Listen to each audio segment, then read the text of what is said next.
Hello friends, Radhe Radhe. कैसे हैं आप सब। आज हम जानेंगे माँ गुप्त नवरात्र का चौथा दिन यानी कल बनता है और माँ भुवनेश्वरी माँ की कथा क्या स्वरूप है, क्या है। हमारे धर्म में देवी दुर्गा के भिन्न रूपों की पूजा अर्चना का महत्व है और इनमें से एक है 10 महाविद्याएं। ये महाविद्याएं देवी शक्ति के 10 शक्तिशाली रहस्यमय रूप हैं जो ब्रह्मांड की विभिन्न ऊर्जाओं का प्रतिनिधित्व करते हैं। गुप्त नवरात्रे जो सामान्य नवरात्रे से अलग गोपनीय होते हैं, है ना। इन महाविद्याओं की पूजा के लिए विशेष रूप से जाना जाता है। इस दौरान चौथे दिन माँ भुवनेश्वरी की आराधना की जाती है जो 10 महाविद्याओं में चौथा स्थान है उनका। लेकिन माँ भुवनेश्वरी की उत्पत्ति कैसे हुई, उनकी पौराणिक कथा क्या है और गुप्त नवरात्रे से उनका संबंध कैसे जुड़ा, यही कहानी हम जानेंगे। तो देखते हैं क्या है चीज़ें। वो कथा, उनका स्वरूप सब जानेंगे, शायद आपको ना पता हो। गुप्त नवरात्रि सामान्य नवरात्रि जैसे चैत्र शारदीय नवरात्र से अलग है। जहाँ सामान्य नवरात्र में 9 दिनों तक देवी दुर्गा के 9 रूपों की पूजा होती है, वही गुप्त नवरात्र में महाविद्या की साधना होती है। गुप्त नवरात्र साल में 2 बार होते हैं, एक माघ में एक आषाढ़ में, इसलिए इसको गुप्त कहते हैं क्योंकि इनमें गोपनीय साधनाएं की जाती हैं जो आम भक्तों से छिपी रहती हैं। इन 9 दिनों में 10 महाविद्याओं की पूजा होती है और प्रत्येक दिन एक अलग महाविद्या को समर्पित होता है। गुप्त नवरात्र का उद्देश्य सिद्धियां प्राप्त करना होता है, नकारात्मक ऊर्जा से मुक्ति और आध्यात्मिक उन्नति है। इसमें मंत्र, यंत्र पूजा, सब अनुष्ठान शामिल हैं। माँ भुवनेश्वरी कौन है, उनका रूप और महत्व। माँ भुवनेश्वरी का नाम भुवन, ब्रह्मांड और ईश्वरी शासक से मिलकर बना है, अर्थात ब्रह्मांड की रानी है वो। वह देवी पार्वती का रूप है, शिव की हृदय की में निवास करती है। वेदों में उन्हें अदिति भी कहा गया है जो अनंत अक्षय सृजन की देवी है। अदिति दक्ष की पुत्री, कश्यप की पत्नी के रूप में जानी जाती है और वह आदित्य देवताओं की माँ है। माता जो रूप है बहुत मनमोहक है। वह 4 भुजाओं वाली देवी है जिनमें से 2 हाथ में पाश और अंकुश धारण किए हुए हैं, जबकि अन्य 2 वर मुद्रा और अभय मुद्रा में है। उनकी त्वचा लाल रंग की है और वह 3 नेत्रों वाली है जो ज्ञान की प्रतीक है। वह कमल पर विराजमान है, चंद्रमा का मुकुट धारण करती है। भुवनेश्वरी ब्रह्मांड के रिक्त स्थान का प्रतिनिधित्व करती है जहाँ से सारी सृष्टि उत्पन्न होती है ना।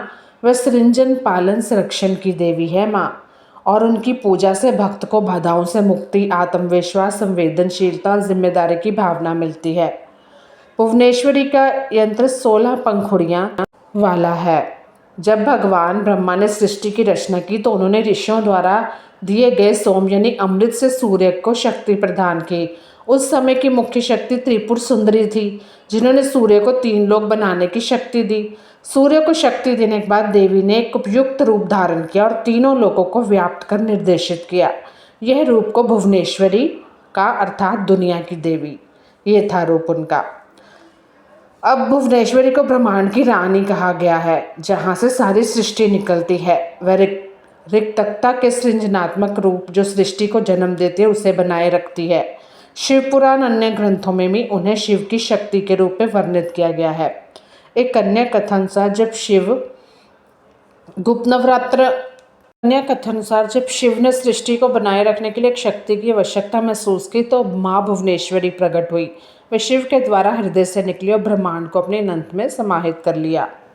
गुप्त नवरात्रों से जुड़ी कथा में चौथे दिन की पूजा विशेष रूप से इसलिए महत्वपूर्ण है क्योंकि यह दिन स्पेस तत्व को समर्पित करता है। गुप्त नवरात्र में साधक भुवनेश्वर की पूजा से ब्रह्मांड की अनंत ऊर्जा को ग्रहण करते हैं जो उन्हें सिद्धियां प्रदान करती हैं। और एक पौराणिक प्रसंग में भी जब देवताओं को राक्षसों से खतरा था तो उन्होंने गुप्त नवरात्रों में महाविद्याओं की पूजा की और भुवनेश्वरी ने उन्हें आकाश की शक्ति से विजय दिलाई। इसी तरह की कथा है, उनकी पूरी पौराणिक कथा जानेंगे हम। पौराणिक मान्यता के अनुसार माँ भुवनेश्वरी ही संपूर्ण जगत का पालन पोषण करती है। उन्हें जगत धात्री कहते हैं। माँ भुवनेश्वरी 14 भुवनों की स्वामिनी है।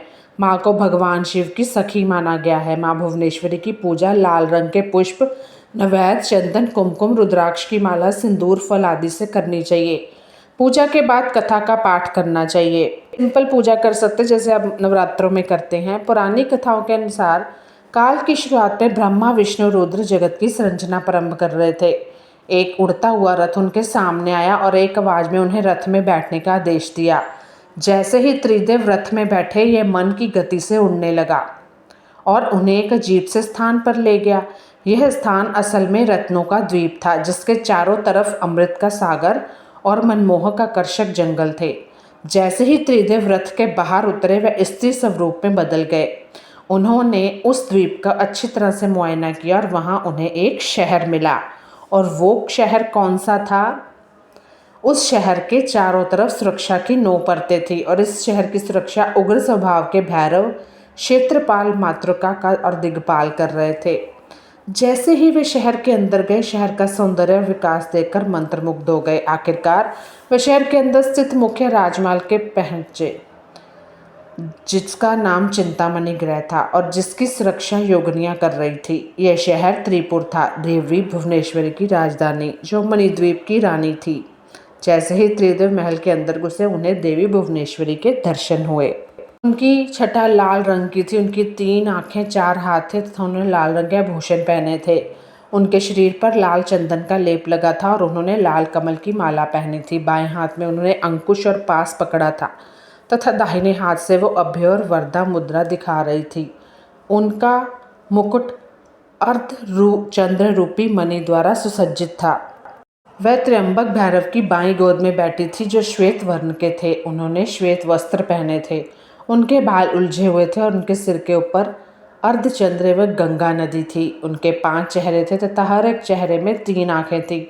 उनके 4 हाथ थे तथा उन्होंने त्रिशूल फरसे लेने के साथ वरदा और अभय मुद्रा भी प्रदर्शित की हुई थी। देवी भुवनेश्वरी और त्र्यंबक भैरव पंच प्रेत आसन पर विराजमान थे। ये सारा माँ का रूप दिखाया गया, भुवनेश्वरी माँ का। अगर आपने कभी कथा जानी हो या पढ़ी हो, पंच प्रेतासन वह सिंहासन है जिसमें परम शिवा गद्दी के रूप में तथा 5 पैरों के स्थान पर सदाशिव, ईश्वर, रुद्र, विष्णु और ब्रह्मा स्थापित है। इन सब की सेवा में अनेक योगिनियाँ थी। इनमें से कुछ पंखा डोल रही थी, कुछ कपूर डालकर पान के पत्ते समर्पित कर रही थी, कुछ नए शीशे पकड़ी हुई थी, कुछ घी, शहद और नारियल पानी समर्पित कर रही थी और कुछ देवी के मनोरंजन के लिए नृत्य तथा गायन में लिप्त थी। इस तरह ये माँ की सारी कथा बताई गई है। त्रिदेव ने वहाँ पर असंख्य ब्रह्मांड देखे। हर ब्रह्मांड में उनकी तरह ही त्रिदेव थे और यह सब उन्होंने माता भुवनेश्वरी के पैरों के नाखून में ही देख लिया। कुछ ब्रह्मांड ब्रह्मा द्वारा बनाए जा रहे थे और कुछ विष्णु द्वारा पाले जा रहे थे तथा कुछ रुद्र द्वारा संहारित किए जा रहे थे। त्र्यंबक की इच्छा शक्ति द्वारा उत्पन्न भुवनेश्वरी, यानी कि ब्रह्मा जी की इच्छा शक्ति द्वारा जो उत्पन्न भुवनेश्वरी, उसने त्र्यंबक के 3 स्वरूप बनाए, ब्रह्मा, विष्णु, रुद्र। इस तरह त्रिदेव त्र्यंबक के ही 3 रूप हैं। तत्पश्चात देवी भुवनेश्वरी ने अपनी शक्तियाँ त्रिदेव को प्रदान की। ब्रह्मा के लिए देवी सरस्वती, विष्णु के लिए देवी लक्ष्मी तथा रुद्र के लिए देवी काली का निर्माण किया तथा उन्हें उनकी जगह पर स्थापित किया। तो ये माँ भुवनेश्वरी की सारी कथा थी।